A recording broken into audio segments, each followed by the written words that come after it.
কথাগুলো বলার মতো, শ্রবণ করার মতো তৌফিক দান করেছেন।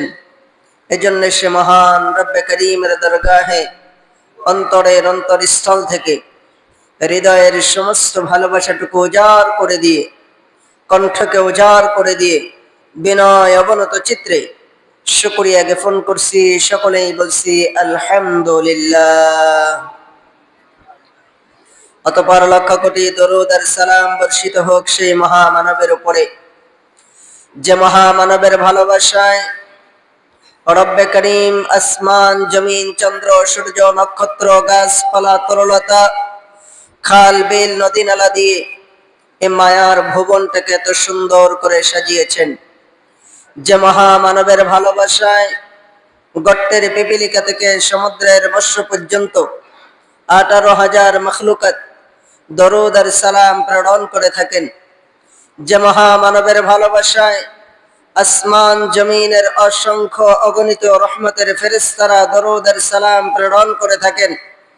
যে মহামানবের ভালোবাসায় আসমানের মালিক, জমিনের মালিক, একল কায়নাতের মালিক, আপনার আমার মালিক মহান রব নিজেই দরুদ আর সালাম প্রেরণ করে থাকেন।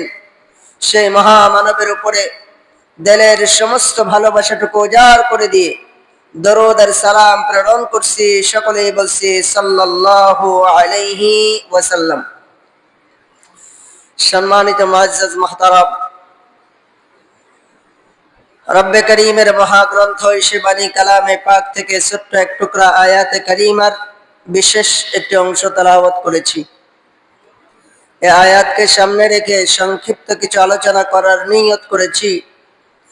রব্বে করিম যেন যোগ উপযোগী উম্মতের উপকারী কিছু কথা এ গোলামের জবান থেকে বের করে দেন। সকলে বলি আল্লাহুম্মা আমিন।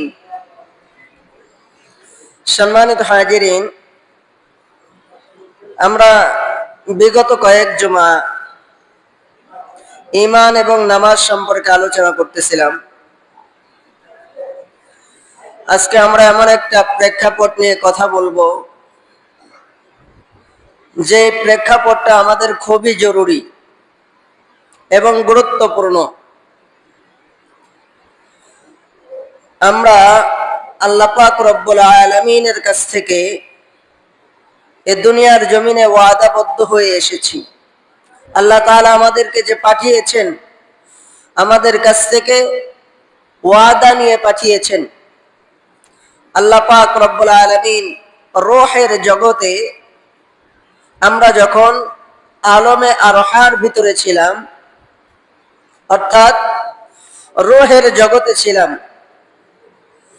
আল্লাহ পাক রব্বুল আলামিন সমস্ত রূহকে লক্ষ্য করে বলেছিলেন, আলাস্তু বিরাব্বিকুম, আমি কি তোমাদের রব নই? তখন আমরা সকলেই এক বাক্যে বলেছিলাম, ক্বালু বালা, নিশ্চয়ই আপনি আমাদের রব।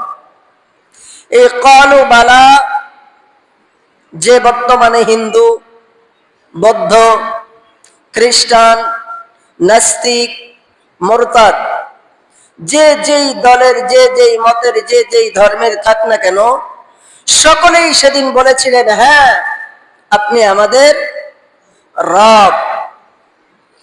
দুনিয়ার জমিনে আমরা আসার পরে আমরা সকলেই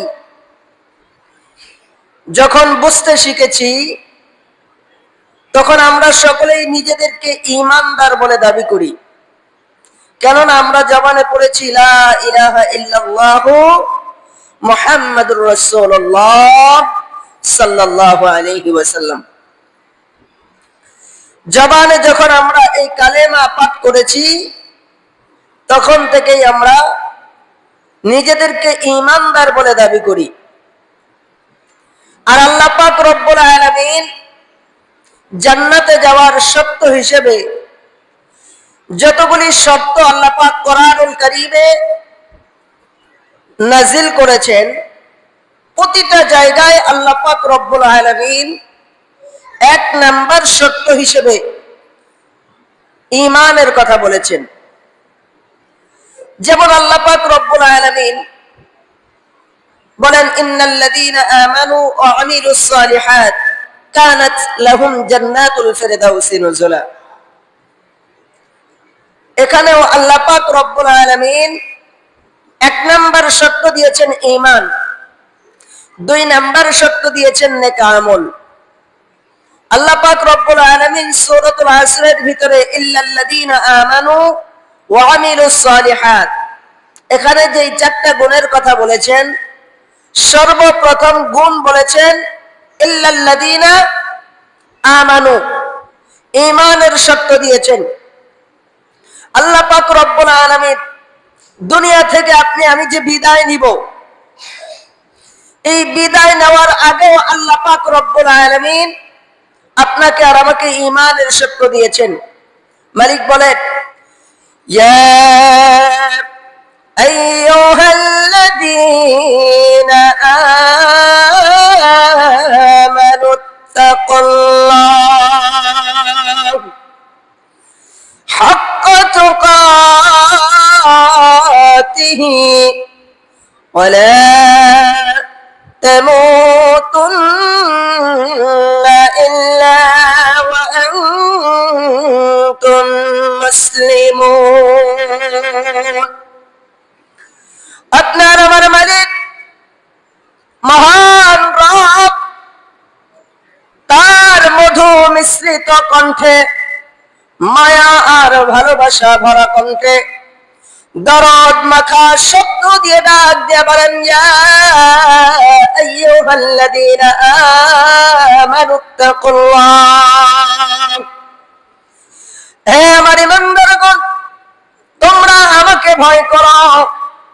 যেমনে ভাবে ভয় করার প্রয়োজন, যেমন ভাবে ভয় করার দরকার, ঠিক তেমন ভাবে আমাকে ভয় করো।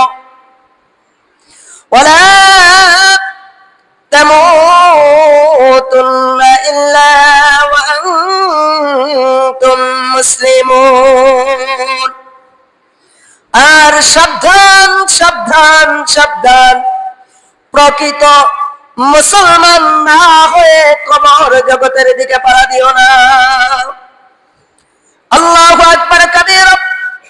আল্লাহ পাক রব্বুল আলামিন আপনাকে আর আমাকে দুনিয়ার জমিনে খলিফা হিসেবে নিযুক্ত করেছেন।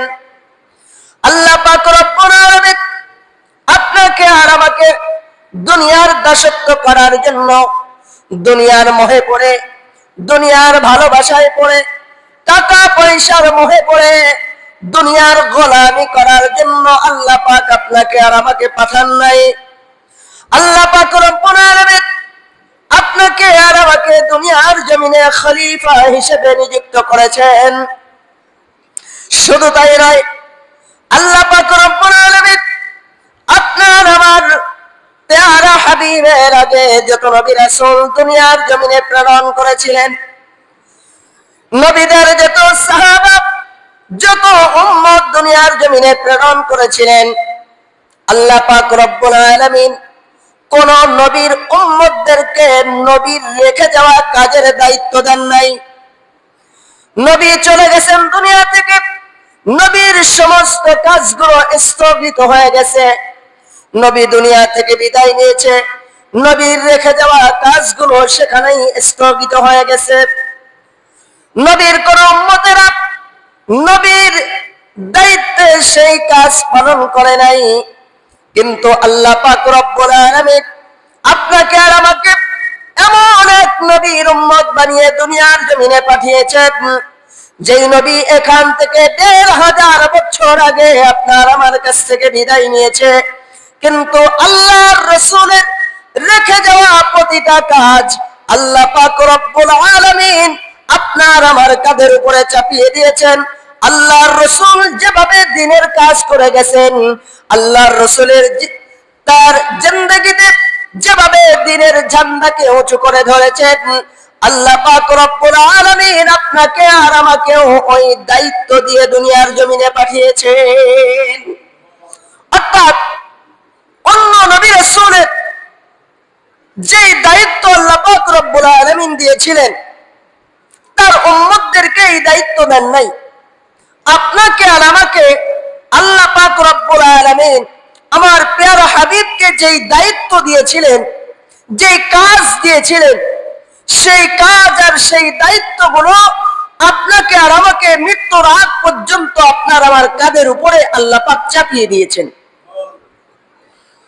আল্লাহ পাক রব্বুল আলামিন আপনাকে আর আমাকে খলিফা হিসেবে দুনিয়ার জমিনে নিযুক্ত করেছেন, যাতে করে আল্লাহর রাসূল সাল্লাল্লাহু আলাইহি ওয়াসাল্লাম কিয়ামত পর্যন্ত দুনিয়ায় থাকবেন না।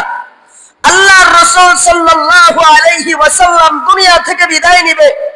আল্লাহ পাক রব্বুল আলামিনের যে দিন, আল্লাহ পাক রব্বুল আলামিনের জমিনে আল্লাহর দ্বীনকে বুলন্দ করার জন্য, আল্লাহর জমিনে আল্লাহর আইনকে বাস্তবায়ন করার জন্য আল্লাহ পাক রব্বুল আলামিন আপনাকে আর আমাকে খলিফা হিসাবে এই দুনিয়ার জমিনে নিযুক্ত করেছেন।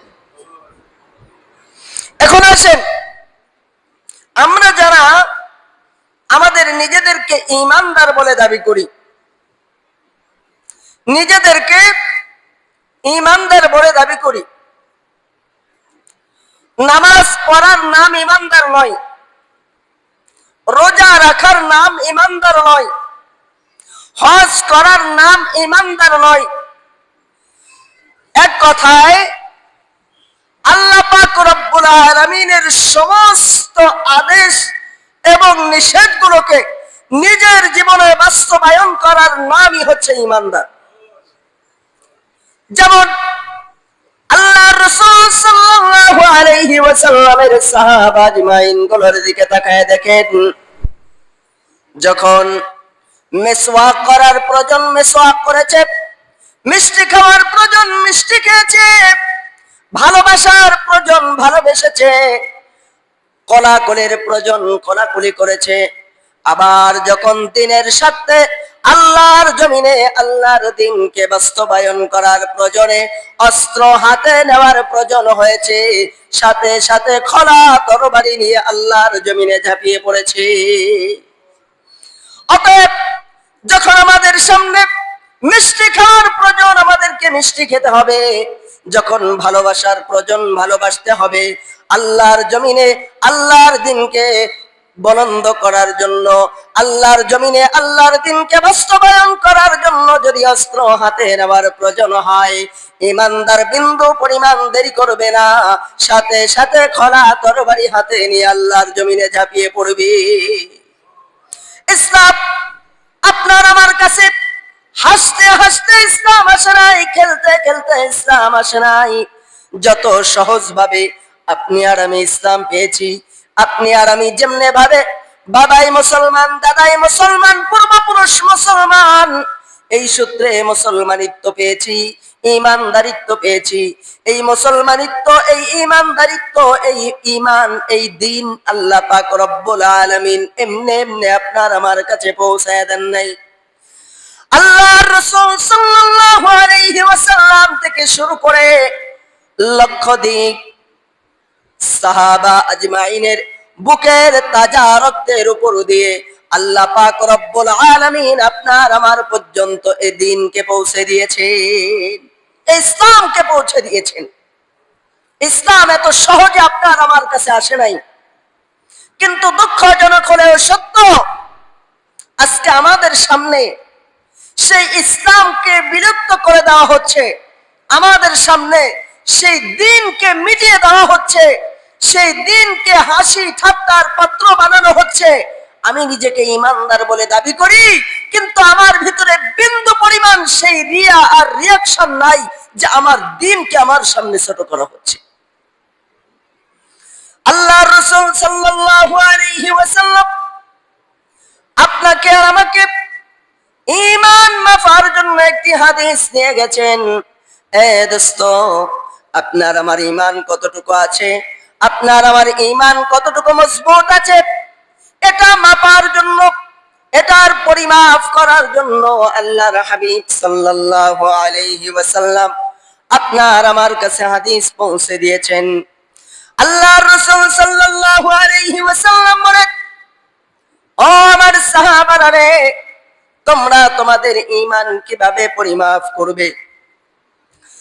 যখন তোমরা দেখবে তোমাদের সামনে কোনো অন্যায় হচ্ছে, কোনো অত্যাচার হচ্ছে, তোমাদের সামনে দিনের কোনো কাজকে মিটিয়ে দেওয়া হচ্ছে, তখন তোমাদের যদি ক্ষমতা থাকে, তোমাদের ঈমানের যদি সেই রকম স্পিড থাকে, তোমরা সাথে সাথে তোমাদের হাত দ্বারা সেটাকে প্রতিহত করবে। তোমাদের সামনে যখন কোনো অন্যায় হবে, সাথে সাথে তোমরা তোমাদের হাতকে সেটা হাত দিয়ে প্রতিহত করবে। তাও যদি না পারো, তোমরা তোমাদের জবান দ্বারা সেটাকে প্রতিহত করবে, জবান দ্বারা সেটাকে নিষেধ করবে। তাও যদি না পারো, তোমরা তোমাদের কলব দিয়ে, অন্তর দিয়ে সেটাকে ঘৃণা করতে থাকবে। এ দোস্ত, আল্লাহর হাবিব বলেন, ওয়াদালিকা আযআফুল ঈমান, এটা হচ্ছে ঈমানের সর্বনিম্ন স্তর। যেটা তোমরা অন্তর দ্বারা ঘৃণা করবে, এটা তোমাদের সর্বনিম্ন স্তর। তোমরা যদি তোমাদের জবান দ্বারা প্রতিহত করতে পারো, মনে করবে তোমাদের দ্বিতীয় স্তরের ঈমান আছে। আর যদি তোমরা তোমাদের হাত দ্বারা প্রতিহত করতে পারো, যদি তোমাদের হাত দ্বারা সেই অন্যায়টাকে রুখে দিতে পারো, তাহলে মনে করবে তোমাদের স্পিরিট 100 থেকে 100 আছে। আল্লাহু আকবার কাবীরা। আল্লাহ পাক রব্বুল আলামিনের কোরআনুল কারীমের যে আয়াতে কারীমা আমরা তেলাওয়াত করেছি, আল্লাহ পাক রব্বুল আলামিন বলেন, কুল লিল মুমিনিনা ইয়াগুদ্দু মিন আবসারিহিম ওয়া ইয়াহফাযুনা ফুরুজাহুন্না। হে মুমিন, ঈমানদারেরা, হে মুমিন ঈমানদার পুরুষেরা, তোমরা শুনে নাও, শুনে নাও, শুনে নাও, শুনে নাও। তোমাদের সামনে যখন কোনো বেগানা নারী পড়ে যাবে, কি নারী, কি নারী, কি নারী, বুঝতেছেন কথা, কি নারী? বেগানা নারী। কুল লিল মুমিনিনা ইয়াগুদ্দু মিন আবসারিহিম, তোমাদের সামনে যখন কোনো বেগানা নারী পড়ে যাবে, বেগানা নারী কাকে বলে? এক কথায় যদি বুঝাইতে চাই, যাকে বিয়ে করা আমার জন্য জায়েজ আছে, যাকে বিয়ে করা আমার জন্য জায়েজ আছে, এই নারী আমার সামনে পড়া মানেই সে হচ্ছে বেগানা নারী। যখন তোমাদের সামনে কোনো বেগানা নারী পড়ে যাবে, কুল লিল মুমিনিনা ইয়াগুদ্দু মিন আবসারিহিম, হে মুমিন যুবকরা, তোমাদের সামনে যখন কোনো বেগানা নারী পড়ে যাবে, তখন সাথে সাথে তোমাদের চক্ষু দুটোকে নিম্নগামী করে ফেলো। চক্ষু দুইটাকে কি করো? নিম্নগামী করে ফেলো। চোখ দুইটাকে নিচে নামিয়ে ফেলো, যাতে ওই বেগানা নারীর দিকে তাকায়া তোমার দিলের ভিতরে গুনাহের কোন স্পৃহা জন্ম না নেয়। পরের আয়াতে আল্লাহ পাক রব্বুল আলামিন বলেন, وقل للمؤمنات يغضضن من أبصارهن ويحفظن فروجهن ولا يبدين زينتهن إلا لبعولتهن أو آبائهن أو آباء بعولتهن।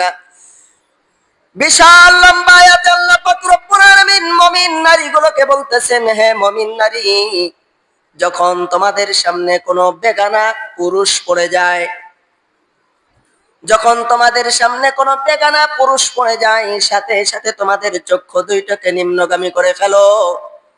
তোমরা তোমাদের অঙ্গ প্রত্যঙ্গ গুলোকে হেফাজত করে ফেলো, পর্দার ভিতরে প্রবেশ করো।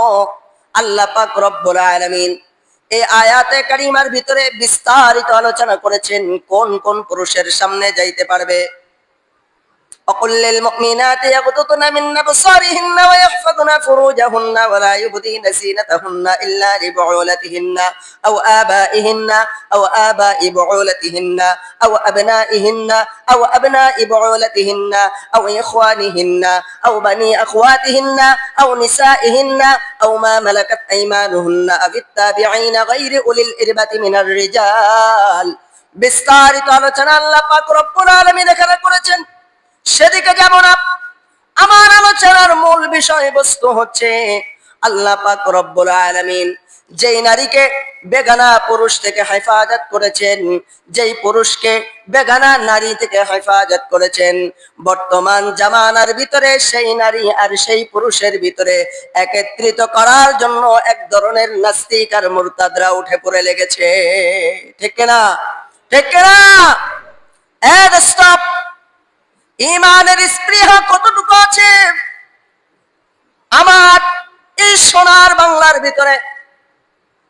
আমার এই সোনার বাংলার ভিতরে নারীগুলোকে উলঙ্গ করার জন্য, আমার মা আমার বোনকে উলঙ্গ করার জন্য এক ধরনের নাস্তিক আর মুরতাদ গুলো উঠে পড়ে লেগেছে। কিন্তু বড় দুঃখ আর পরিতাপের বিষয়, আমরা নিজেদেরকে ঈমানদার বলে দাবি করি, আমরা অন্তর দিয়ে ঘৃণাও করতে পারি না, জবান দিয়ে বলতেও পারি না, হাত দিয়ে প্রতিহত করতে পারি না, অথচ নিজেদেরকে দাবি করে বসে আছি আমরা ঈমানদার।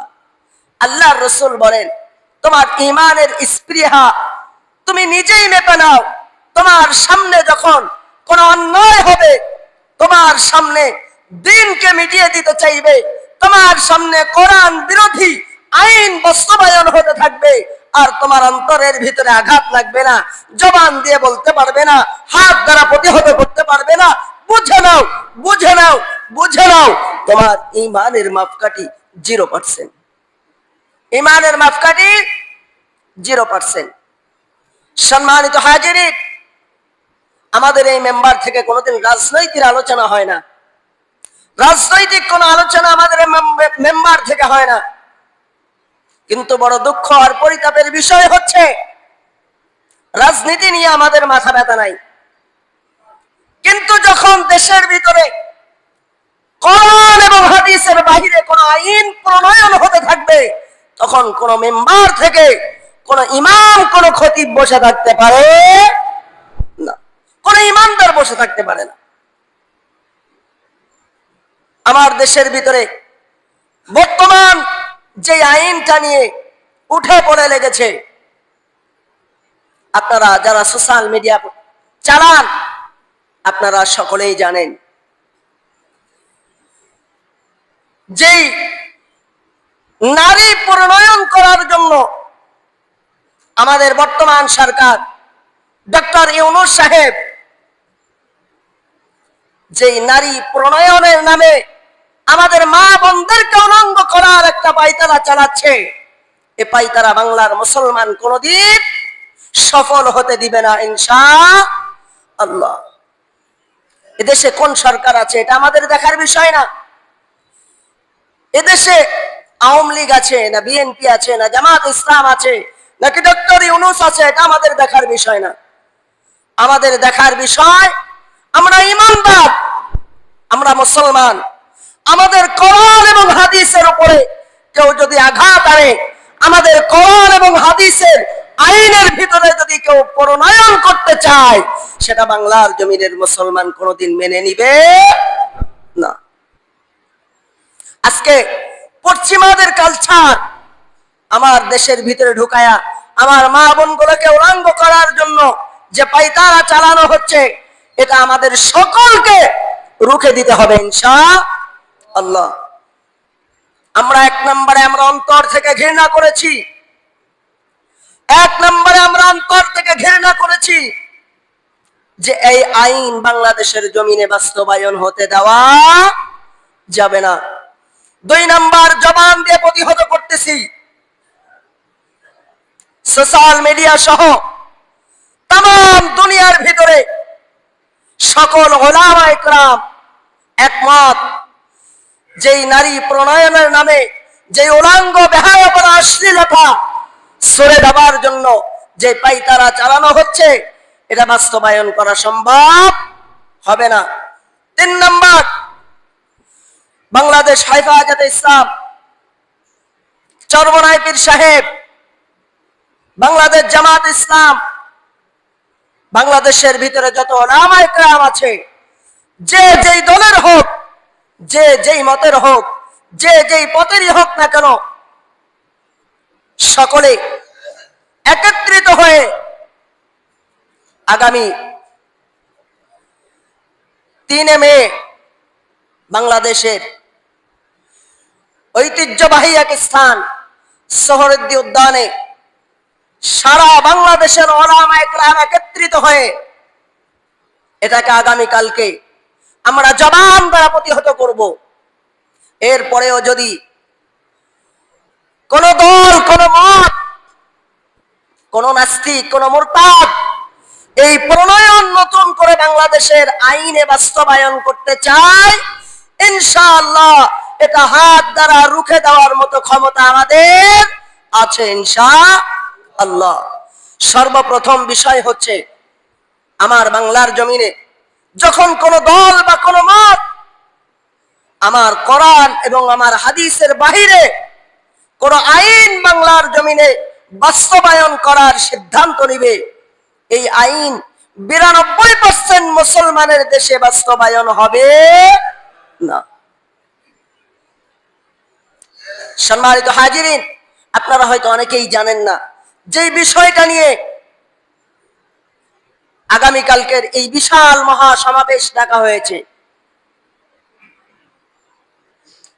ডক্টর ইউনূস যখন বাংলাদেশের প্রধান উপদেষ্টা হন, বাংলাদেশের উলামায়ে কেরামদেরকে নিয়ে যেদিন বৈঠক করেছিলেন, আপনারা অনেকেই সোশ্যাল মিডিয়ায় দেখেছিলেন। বাংলাদেশের উলামায়ে কেরাম তাকে সেই অনুরোধের ভিতরে, সেই বৈঠকের ভিতরে একটা অনুরোধ করেছিলেন যে স্যার, আমাদের বাংলাদেশ একটা সভ্য দেশ, এদেশের মানুষ মুরব্বীদেরকে শ্রদ্ধা করে, এদেশের মহিলারা মুরব্বীদেরকে শ্রদ্ধা করে, এদেশের মহিলা পুরুষদেরকে শ্রদ্ধা করে। আমাদের এই দেশের ভিতরে পশ্চিমাদের কালচার, সাদা চামড়াদের কোন কালচার আমাদের দেশের ভিতরে বাস্তবায়ন করবেন না। কিন্তু আজকে দেখা যাচ্ছে সেই কালচার নারী প্রণয়নের নামে আমাদের ভিতরে ঢুকিয়ে দেওয়া হচ্ছে। আমাদের মা বোনদেরকে অনাঙ্গ করার পায়তারা চালানো হচ্ছে। আমাদের মা বোনদেরকে দেহ ব্যবসা বানানোর জন্য প্রচেষ্টা চালানো হচ্ছে। এটা বাংলার জমিনের কোন মুসলমান কোনদিন সহ্য করবে না, মেনে নিবে না ইনশাআল্লাহ। এজন্য আমরা যারা সময় এবং সুযোগ পাবো, আমরা চেষ্টা করব আগামীকাল বাংলাদেশের যেই ঐতিহ্যবাহী সোহরাওয়ার্দী উদ্যান, এখানে যেই মহা সমাবেশ ডাকা হয়েছে, আমরা সময় পাইলে যাব, না পাইলেও যারা আগামীকাল একত্রিত হচ্ছে আমরা তাদের জন্য দোয়া করব। আল্লাহ পাক রব্বুল আলামিন যেন যারা আল্লাহর জমিনে আল্লাহর দ্বীনকে বাস্তবায়ন করার জন্য এত কষ্ট করে যাচ্ছে, আল্লাহ পাক রব্বুল আলামিন যেন তাদেরকে বিজয় লাভ করে এই আইন বাতিল করে যেন ঘরে ফেরার মতো তৌফিক দান করেন। সকলে বলি আল্লাহুম্মা আমিন। এটা আমাদের সকলের ঈমানি দায়িত্ব।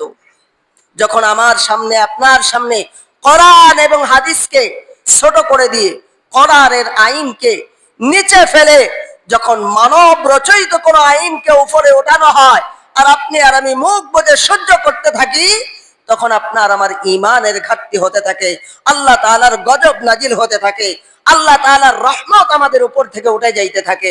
এজন্য আসেন, আমাদের সামনে যখন কেউ কোনো অন্যায় করবে, কেউ কোনো অত্যাচার করবে, তখন আমরা সাথে সাথে অন্তত জবান দিয়ে হলেও ভাই আপনি এই অন্যায় কাজটা করেন না। আমরা সকলেই জানি আমাদেরকে আল্লাহ পাক রব্বুল আলামিন শ্রেষ্ঠ উম্মত ঘোষণা করেছেন, জানি কিনা? কোরআনের আয়াতের ভিতরে আল্লাহ তাআলা বলেন, বিসমিল্লাহির রহমানির রহিম, কুনতুম খায়রা উম্মাতিন উখরিজাত লিন-নাস তা'মুরুনা বিল মা'রুফি ওয়া তানহাউনা আনিল মুনকার। আল্লাহ পাক রব্বুল আলামিন বলেন, কুনতুম খায়রা উম্মাত, তোমরা শ্রেষ্ঠ উম্মত, উখরিজাত লিন-নাস, মানব জাতির ভিতরে তোমাদেরকে শ্রেষ্ঠ উম্মত বানানো হয়েছে। তবে তোমরা শ্রেষ্ঠ উম্মত তখনই হতে পারবে যখন তোমরা দুইটা কাজ তোমাদের জীবনে বাস্তবায়ন করতে পারবে। কয়টা কাজ? দুইটা কাজ যখন তোমাদের জীবনে বাস্তবায়ন করতে পারবে, তখন তোমরা এই শ্রেষ্ঠ উম্মত, শ্রেষ্ঠ মানুষ হতে পারবে।